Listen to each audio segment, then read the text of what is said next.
This is intended for mature audiences only, so please use discretion when listening.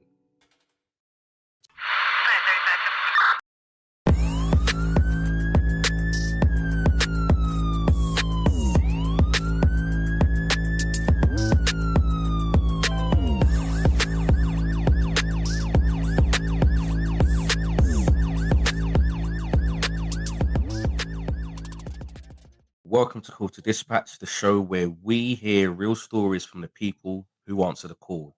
My name is Dave, and on today's episode, we speak to an ambulance worker who has been in the job for nearly a decade. She's been answering calls that most of us hope we never have to make. Today's guest is Emma. Emma, welcome. How are you? I'm good, thank you. How are you? I'm fine, thank you. Lovely to have you here. Thank you very much. It's good to be here.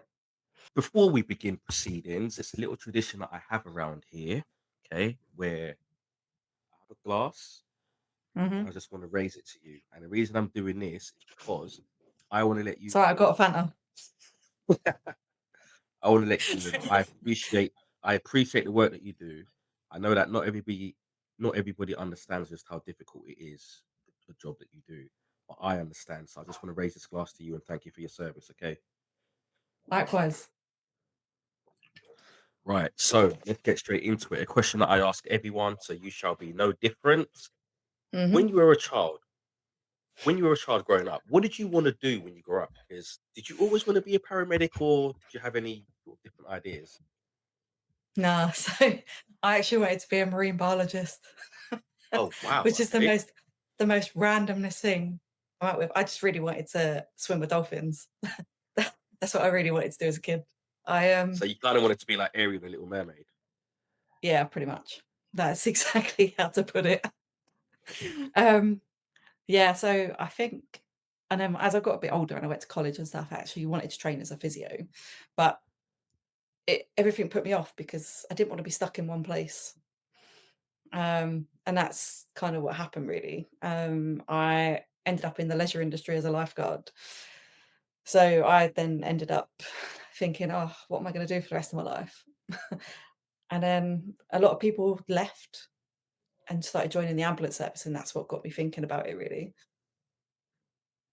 So that's Okay, how I ended up joining or starting my thoughts of becoming into the ambulance world and becoming a paramedic. okay, and obviously now you're in here nearly a decade in. Um, Mhm. would you say the job itself sort of has it met your expectations in a way? Is it what you expected, or is it a whole heap of differentness to what you're used to? I mean, I always growing up, you just think you'd call an ambulance for somebody that was responding to an actual emergency.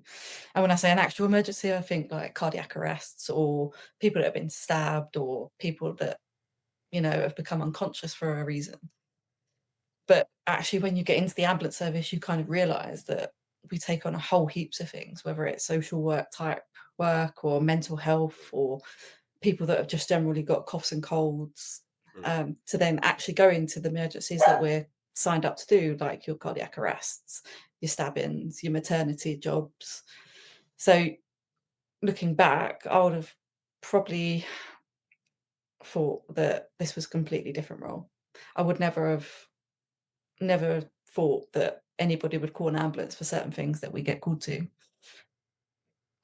You see, it's funny you say that because as I've never sort of worked in the ambulance. I never really knew what the day to day was like, and some of the things you say there, like some of the smaller jobs that you go to, like the things like colds or the mental health type stuff. My perception of ambulance is constant blue light runs, cardiac stabbings, major Mhm. incidents like that. But I suppose the general public, I suppose that's something then that they're not going to be aware of is that you do go to a lot of like smaller things as well. Mhm. That's correct. I think people just don't know where else to turn, you know? Growing up, and probably for the majority of people, all they think is you have a GP and you have a hospital. They don't realize that you can chat to your pharmacist or you can go to an urgent treatment center or urgent care center as they're called, or go to A&E yourselves or contact your GP for an array of things. They think sometimes it's literally just A&E or GP, and if they can't get access to that, they call an ambulance because they're just inundated of what they can do, and they're frightened essentially. And I Yeah, think that's the biggest thing. A lot of people are scared nowadays that they can't get the help they need and as quickly as they need. yeah. So you've been in the job now for nearly a decade. Do you remember what your first day or what your first call out was? I do actually, because I I just remember going by the end of the call, I remember sitting there thinking, "Why are we here?" And I thought, because we blue lighted to this patient, and blue light into a job is hard. People don't realise that actually the traffic of getting to that job is actually really stressful, and dealing with the public driving in all different directions into where they shouldn't be driving. Instead Mm, of just pulling over to the left, they just stopped dead in the middle of the road. But the first patient I actually went to is someone that had fractured his ribs. Um, that was my first day as a student. I couldn't tell you what my first job when I qualified was. I mm, mean, that was a long time ago.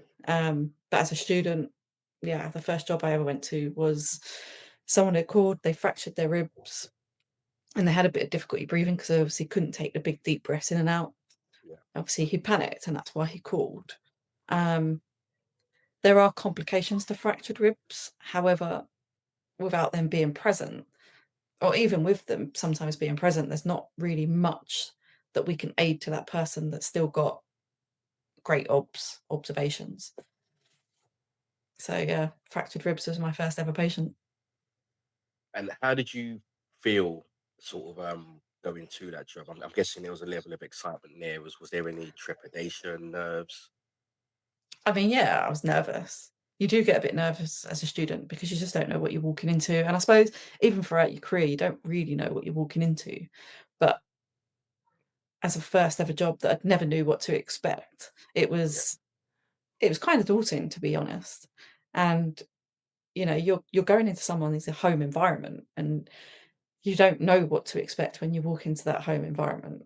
Like mm, you could walk into anything. You don't get your typical housing. Like not everybody lives clean and tidy. Some people are hoarders. Some people are, they don't live hygienically. yeah, So all these things that you think about before you go. I'm turning up to this person that's hurt themselves. What are they going to be like? Are they going to be nice? Or are they going to be a different a different personality to what you expect a general person to be? You know, I mean, 9 times out of 10, our patients are generally really nice. Like, it's very rare that we get horrible patients. People like the ambulance service. yeah, It's not We're not the police, and unfortunately for the police, obviously they're not as liked as us.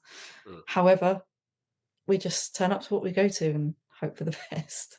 yeah. So obviously, living and working in a big city like London, it can be somewhat unpredictable. What's it like responding to a city that's as busy and as big as London is? I love it. You know, the diversity changes throughout London, and you can be in the deepest, darkest of the East End and end up in somewhere like the posh part of Hackney, Mm, and you've got different varieties of people, and you see different lifestyles.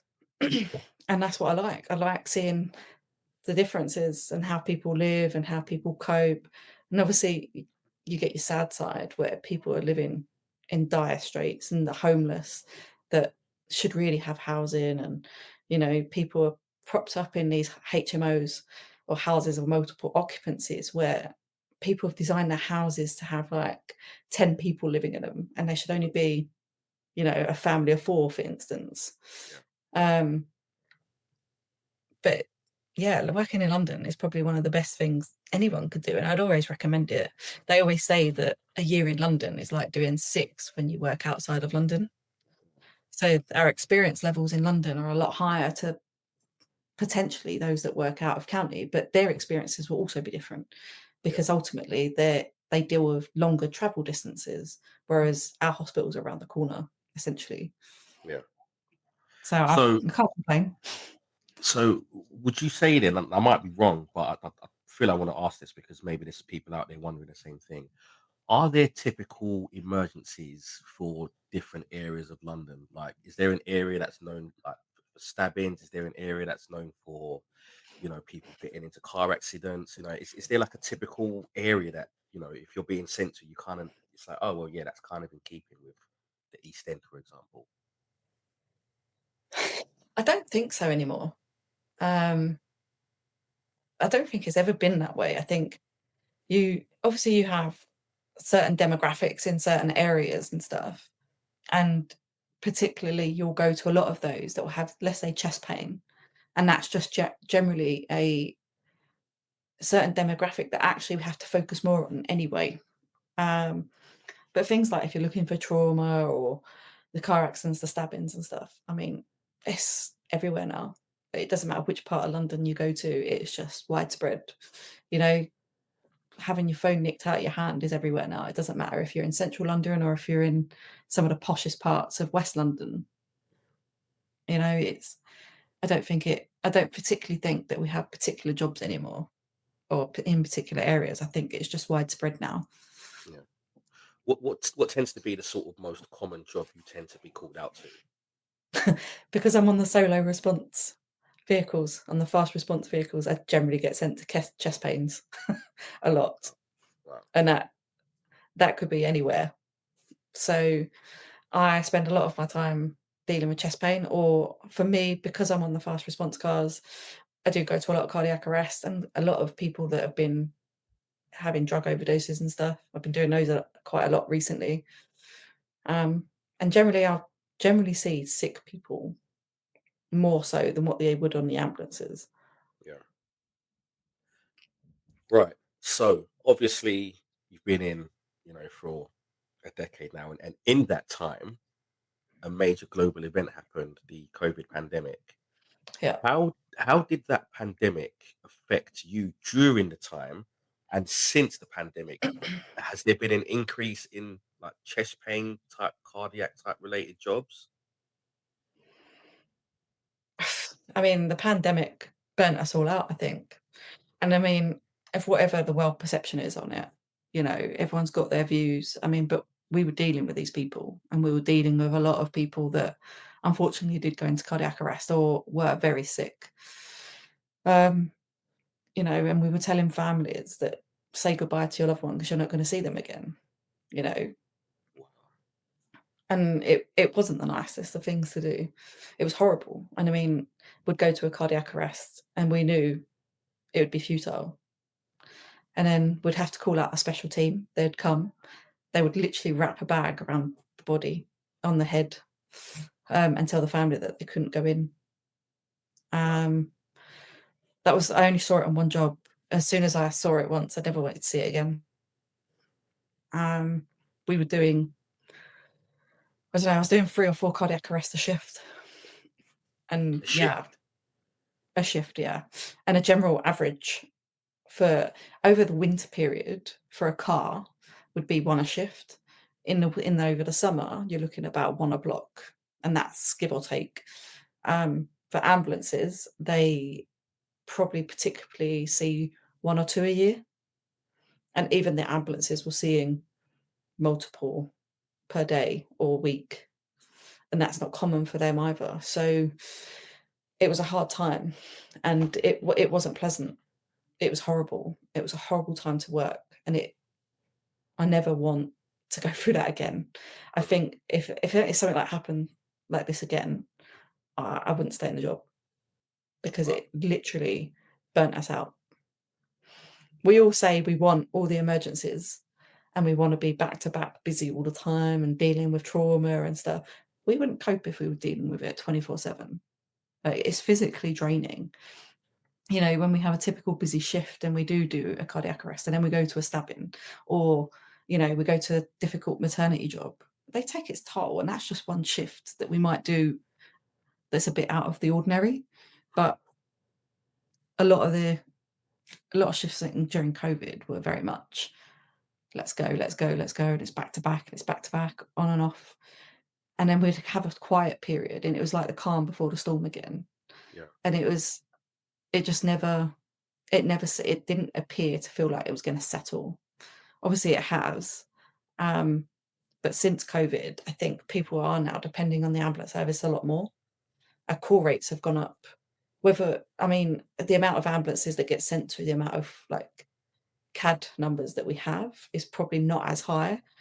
But we see, I mean, there's typical amount of calls per day is around 6,000 to 7,000 calls a day to the ambulance service, from what I can gather from what I see on my typical shifts.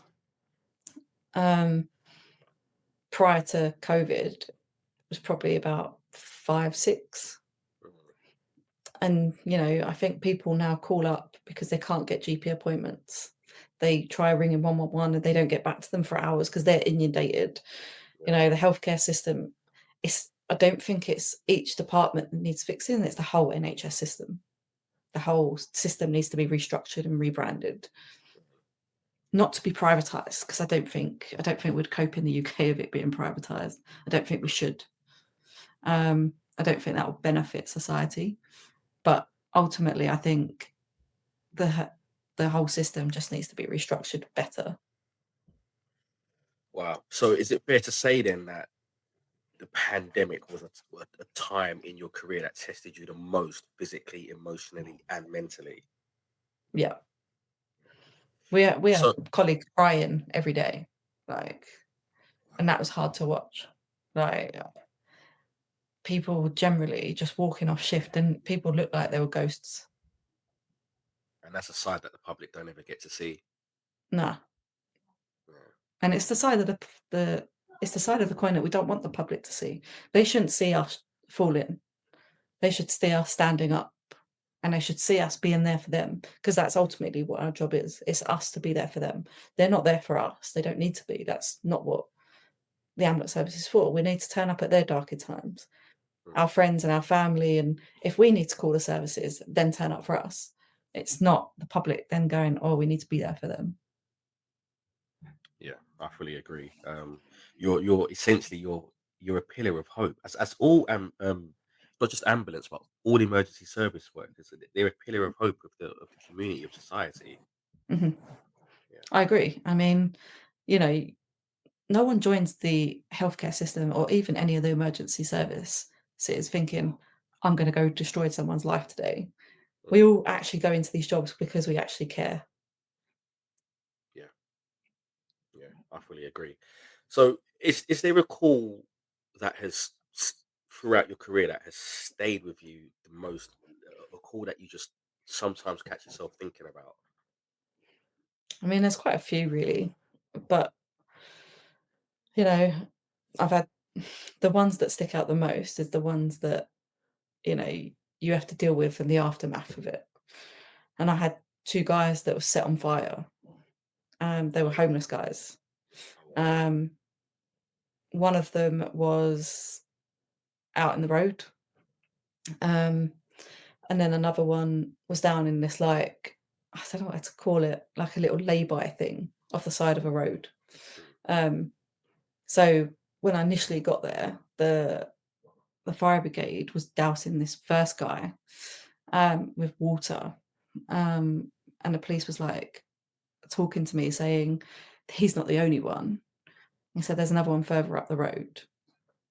But this guy had already got burns all down his face, all down the whole of his body. And I approximated it then at about 45 to 50% burns. But then one of the fire brigade come running over to me and said, you need to come. There's another guy that is twice as worse. So I went down into this ditch and I followed this fireman, like a bit further on into this lay-by, like down the ditch. And I got there. This guy was burnt from head to toe. And he was just screaming and I couldn't do anything for him. Couldn't He wasn't unconscious at this point, but he's the one that you knew was gonna die. And he's gotta suffer. The air ambulance turned up. They eventually put a drill into his leg and put sedation drugs into him. But yeah, by the time so this happened at like 2 o'clock in the morning, and then I think by midday the next day he was dead. So yeah, I mean, there's always going to be jobs that will stick with us. You know, the first pediatric arrest that will always stick with you. Um, you know, because you never know why things have been done. You just turn up on the after effect. You know, the two guys that got set on fire, I mean, they were both homeless. What could they have done that was that bad that somebody basically threw a Molotov into their tent? Because that's what it was that set it off. During your time in this job, has your perception of people in general changed Yeah, for the better or people are worse? probably for the worst. I think people now are very much out for themselves. Mm, People only think about themselves. They don't worry about the people around them, you know, and everything is about what I can have and what I need. It's not about what everybody else needs at that point. And I think that's where we have gone wrong in society. We've stopped being communities and we've just become individuals, and everyone's mm, fighting for this power that no one can have. So the only way to get it is by fueling other things. So people just call in ambulances because they want the response now, now, now, rather than waiting for an appointment or waiting to speak to the right person. It's let them deal with it. mm. It's everybody else's now problem. And I'm not saying it's everybody in society, because you know, you still have that small minority that still have that community sense and feel. Excuse me, but it's not everybody anymore. It's the small minority that are like that, whereas everybody else around them is probably more selfish. And it's a sad state of affairs because I agree with you. Society is broken, and I just cannot see a fix anytime soon. It's not like this everywhere in the world. You know, there are countries. You know, every country has its own issues, but in the society that we live in, yeah, you can see that it's a broken system, and I just cannot see any fixing it anytime soon. But moving on to the next question then. So obviously you lead quite a high adrenaline, chaotic job. So Mhm, essentially, you know, on in a particular shift, you know, you can see life, you can see death, you know, up close. How mhm. do you keep your focus when everything around you just seems to be quite chaotic? I think I think as you join the job, you become very task focused. So whatever's in front of you, you're just gonna look at that one thing. You don't kind of broaden out. But as you get a bit more experienced in your career, you start to have a wider vision about what's going on and what's needed, and you kind of take a step back a lot easier. So sometimes I can turn up to a difficult job, but I can quite easily step back and go, hold on a second, I need to take a minute, look around and like visualize everything that's going on and then step in. Mm, And it kind of gives me a better perspective rather than I run straight in like a ball in a china shop, because it doesn't help the patient and it doesn't help me trying to figure out what's wrong. mm, I'd rather take that second to go, here's everything. Here's everything I can see right now. And then go in and go, right, I need to do ABC. And then I can offload the patient to somebody else, or I can convey the patient, or whatever needs to be done really. mm. Have you ever had a moment when, you know, you're in your car racing to a job and you've thought to yourself, I'm not going to make it in time? Um, Not really. I mean, it's very rare that we get a lot of details down. And whilst we're driving, especially in the cars, we can't really see what's going on. Mm, We don't really always know what we're going to. So sometimes it might come down, it is a cardiac arrest. Or it might come down that it's birth imminent, which the baby might be coming. But ultimately, I just deal with the after facts. It doesn't matter what I turn up to, I just deal with what's in front of me when I get there. And yeah, we just I mean, we don't need to worry about whether we get there or not. We can deal with it once we're there. There's no yeah, point us rushing too fast to a job and then we don't get there because we have an accident yeah.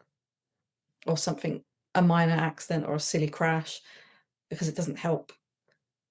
I mean, we see people floor its job sometimes, and it can harm the public. Mm, And you know, we can't do that. We've got to be seen as that we're progressing to jobs. yeah.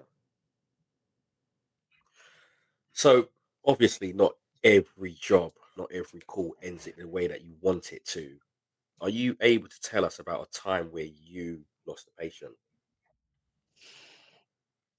How many do you want? I mean, there were several times during COVID that we lost patients. That I walked into this house. It was a mum, probably early 50s, and then she had her 3 kids in the house.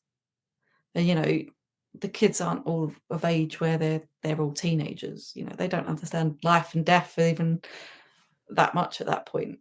So you kind of want to save it for them, but that didn't happen.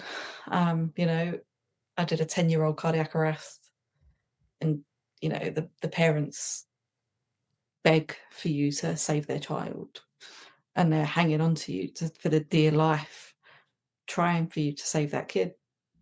Doesn't happen. There's just some people we cannot save, and I wish I could save the world. Like, that's what I signed up for this job for, but I know, and reality is we can't. And the trauma of that sticks with us. Of course it does. How do you process that? I go to Brazilian Jiu-Jitsu and take it out on people I train with. Yeah, Because, you know, it's the only way. It's by doing other stuff that can take your mind off things, to let your mind breathe and let your mind put it into a different box in your head that you don't need to worry about it again. Compartmentalize stuff that way, because you just won't otherwise. People would suffer if we sat there and thought about every job we went to. We would suffer. yeah. I suppose with the nature of the job that you do, and you strike me as somebody who's quite an empath. Mhm. Um, how? Yeah, I mean, when you are the way that you are, being quite empathetic, and you can relate to people in that manner. I suppose if you begin to take on or personalize every job that you go to, that weight is going to break you sooner or later, isn't it? Yeah, Yeah, yeah, it does. And I mean, it doesn't matter. Like, there are jobs that do break people. You know, it doesn't matter what job it is. It can be something that you go to and it's similar to what you've been through in the past. yeah, You know, or it could be that child that's gone into arrest in front of you, or it could be a person that represents someone in your family. Something will trigger you, yeah. and you don't know, and there is no way you can stop it. It will just happen. So, how do you personally balance compassion with the need to stay professional? Sometimes you don't. Sometimes it's really hard. Um, it just depends on the day. Depends on the type of week I've had.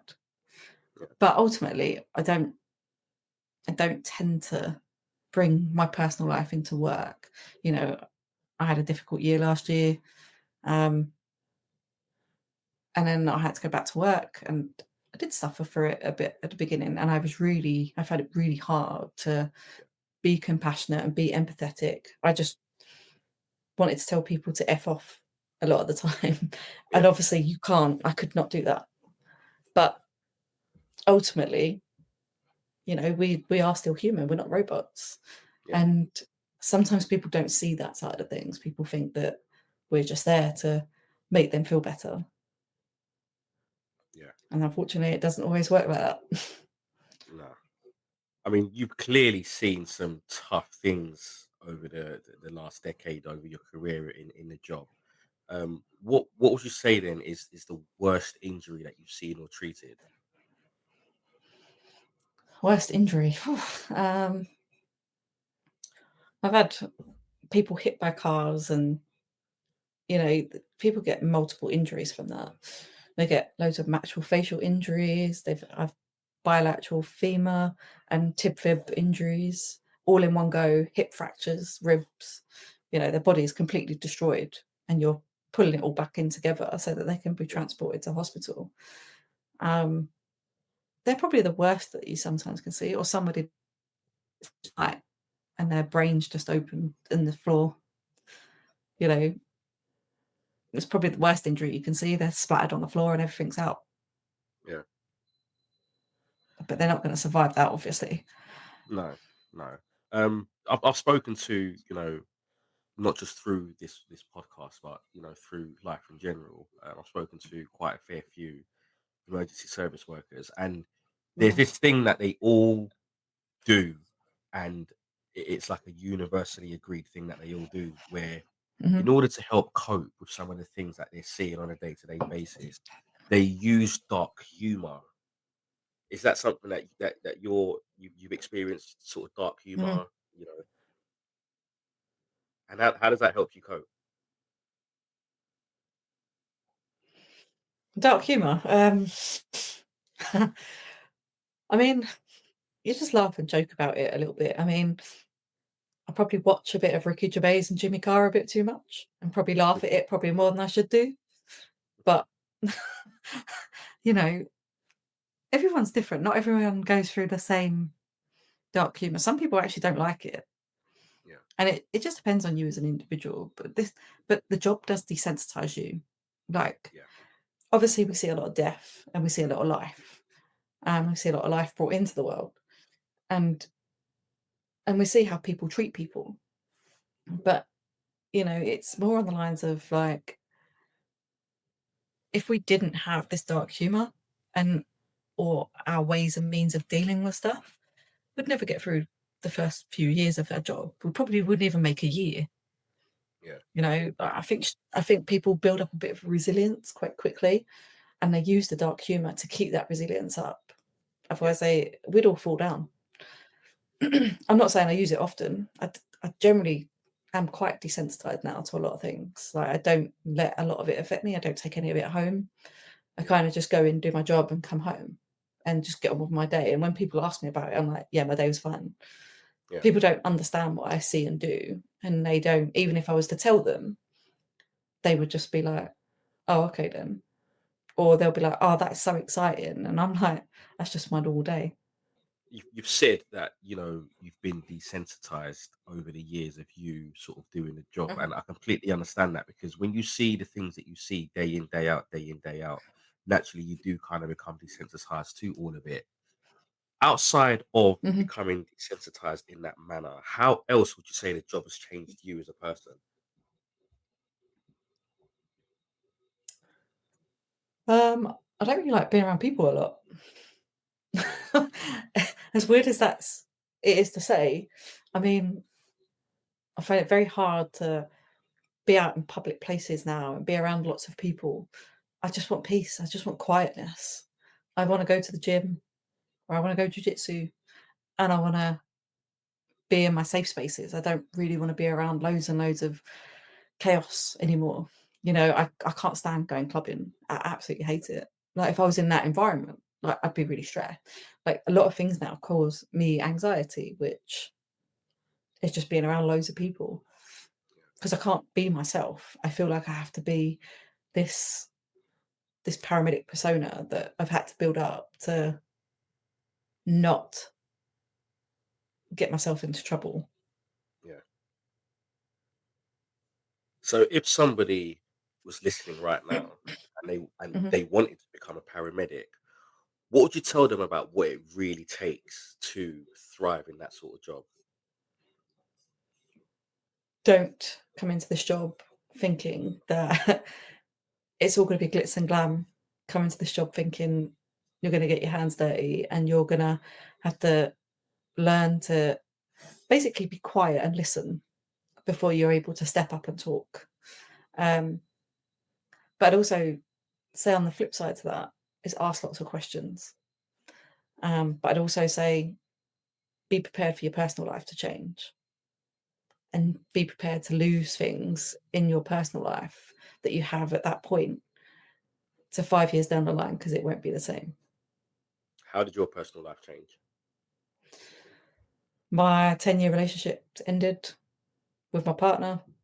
Mm, Um, I changed as a person, and he was completely different.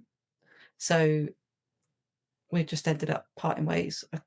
The job changed me to a different person. I was not the same person I was when we met, mm, and we grew together. We ended up completely two different people and living two different lives. And I think that's what happens to people. I think this job changes how you are with people, yeah, and your tolerance to what you need changes too. yeah. I completely understand that. I completely understand how it's a different world, isn't it? It's a completely Mhm. different world. Like being an emergency service worker is a completely different world because you see things that I don't mean this in a derogatory way, but you see things that regular people just We'll never see. either they either don't see or they only hear about it on the news. Mhm. So what they're seeing in headlines and on TV, it's your reality basically, isn't it? Yeah. Yeah. I suppose you could look at our lives as a bit like, a real life TV show. Mm.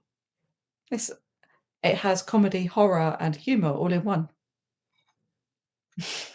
Speaking of comedy, okay. Now, Go on. you the job we completely understand is deadly serious on a day-to-day basis. However, Mm. you deal with people on a day-to-day basis, and by that Mhm. nature, sometimes people do comedic things. Have you ever been to a job, or what is the most comedic or funniest thing that you've actually witnessed on job, where it's random objects being, inserted where they shouldn't be, comical situations that either you've seen or your colleague has seen? Tell us about that. I don't know if I should say this on air, but I'm gonna do it anyway. I think the funniest thing I've seen, it's not funny at the same time. So, we couldn't get access to this property. We had to get the LFB to break in, and for people that don't know, LFB is London Fire Brigade. Hmm. Um, so we broke into this property, and by the living room and stuff, it was all pretty normal. So we're shouting around for somebody, no response. Anyway, we go into this bedroom and find a man in a whole gimp suit. Um, and when I say man, I'd say he was probably about 60 years old, Okay. completely in a full gimp suit, but he had died in that position. Oh wow. Yeah, yeah. So it was hard not to laugh and feel sorry for the guy at the same time. Again, it's not funny. It's not it's look, it's deadly serious. However, I was not expecting You you was to say laughing. that. I wasn't expecting you to say that. Wow, the You shouldn't full laugh at it, gimp. but yeah. Yeah. I mean, you can see all sorts on this job. What's been the most random thing you've seen then? Um, Random thing. I don't know, like, yeah, I can't answer that. It's just too bizarre to say random thing because people eat batteries a lot of the time, like, that's a common thing to happen. Eat batteries. Someone swallowed some, yeah. Yeah. Oh, Um, and what else has there been? Obviously, people self-harm and stuff. Like, that's quite a common thing. And, you know, they will self-harm using knives generally, but they'll find anything. They'll use a cat's claw to scratch themselves with if it takes their pain away. You know, I I don't know how to say random things anymore. They're kind of most things we see now are pretty random. wow. So obviously, the job is intense, and sometimes you do end up in situations that are quite dangerous. Have you Mhm. have you ever been in a situation where you genuinely feared either for your safety or for a colleague's safety? See, I'm quite lucky. Like, I've kind of got this persona that people don't escalate with me, and Hmm. my friends don't really understand why because I can come across a bit bolshy and a bit sass sometimes. Yeah. Um, but I've I've really been lucky. Like, I've been put in a situation where I've been sent to a job, and it was only by my gut instincts that I turned up and I was like, "I'm not coming in." So I turned up, and this turned up to the exact address, knocked on the door, and I'd asked this person that they called an ambulance, and they was like, "No, I hadn't." And I was like, "Are you sure? And are you this person?" And they were like, "Yeah." I was like, and they basically said, "Do you want to come in?" I was like, "But if you've not called an ambulance, then I don't particularly want to come in. Mm. I've got other calls to go to." And they were like, "Oh, no, no, come in. I'll just give you a drink and whatever." And something was telling me like something just wasn't right. I don't know Yeah. what it was. So I just said, "Don't worry, I'm going to go and speak to our dispatch and make sure we got the right address." So I went back, and the dispatch listened to the call back, and they were basically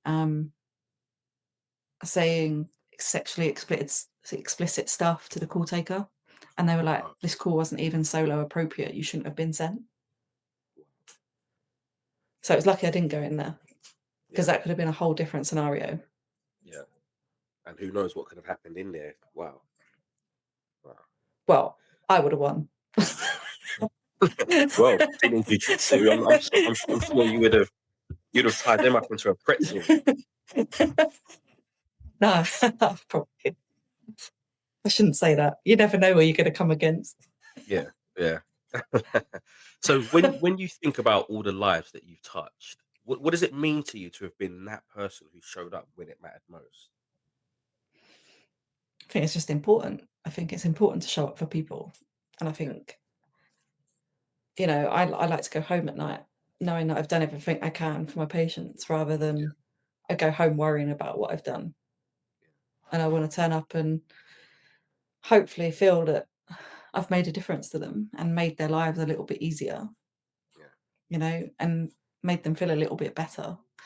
It's hard to pinpoint any particular thoughts and feelings on it. But as long as I go home knowing that I've done all I can for people, yeah. that's most of my job done, really. When you decided to make this choice to join the ambulance service, was Mhm. there anyone in your family or friends or close circles that had any reservations about you doing this job? Not really. Everyone was like, "Oh, that would be so cool. That would be amazing. We'd be so proud of you." I look back now and think, "Why was you so proud of me? Mm, Why would you let me do this job?" No, but, people see people in uniform and think that's such a respectful job, 100%. you know, Yeah, and then to some extent it is. We laugh and joke, and we can say anything bad about the job and the system itself, but ultimately, the only people we need to be there for are the patients. I couldn't give a monkeys about the politics hmm, and all the stuff that comes with my job. I just want the patients to be treated and get the right care that they need. yeah, And I think half the trouble is with the ambulance services itself is that the job's full of politics, and it makes everyone's job a lot harder, especially if you fuel yourself listening to it all the yeah, time. yeah, It make your job more stressful, essentially. yeah. So, final question of the day. If there was one message or one takeaway from your time in service that you would want the listeners to remember, or any bit of advice that you can give to them, what would it be? Be nice, be helpful, and just be the people that you feel that you would want turning up to you. Don't be horrible is probably the biggest thing I'd ever say to anyone. Don't be horrible to anyone unless they deserve it. Yeah. And do you know what? When I hear you say that, I nod along and I agree, because society is broken and Mhm, everybody just seems to be out for themselves, and it feels like it's becoming more of a rare commodity to come across somebody who is just genuinely nice. mhm. So that message that you've given there, I am 100% on board with it. I completely agree, and I hope that there's somebody out there who has listened to this and has taken that to heart, because it is an important message. If we were just nicer to people, most of our problems that we come across on a day-to-day basis would probably be cut in half. Yeah, that's 100%. I agree with that. Yeah. Emma, I'd like to thank you for joining me this evening. It has been an absolute pleasure having you on. I appreciate you, spending, about an hour or so with me today. I'm not entitled to your time, but you've done this out of the goodness of your heart. And I genuinely want to say thank you for that because I appreciate you and I appreciate what you do for a living as well. Thank you very much. It's been great to be on. Thank you. So thank you for inviting me. Every call is a race against time, and not every story ends the way that you hope it will. But it's people like Emma who remind us that compassion, courage, and calm can change lives in the space of a heartbeat. To Emma, thank you for your service. Thank you for your honesty. And thank you for letting us see the human side of the sirens. And to our listeners, remember, behind every blue light flashing through the night is someone fighting to keep another life going. Until next time, stay curious, keep listening, and honor those who serve by hearing their stories. This is Call to Dispatch. Thank you for listening.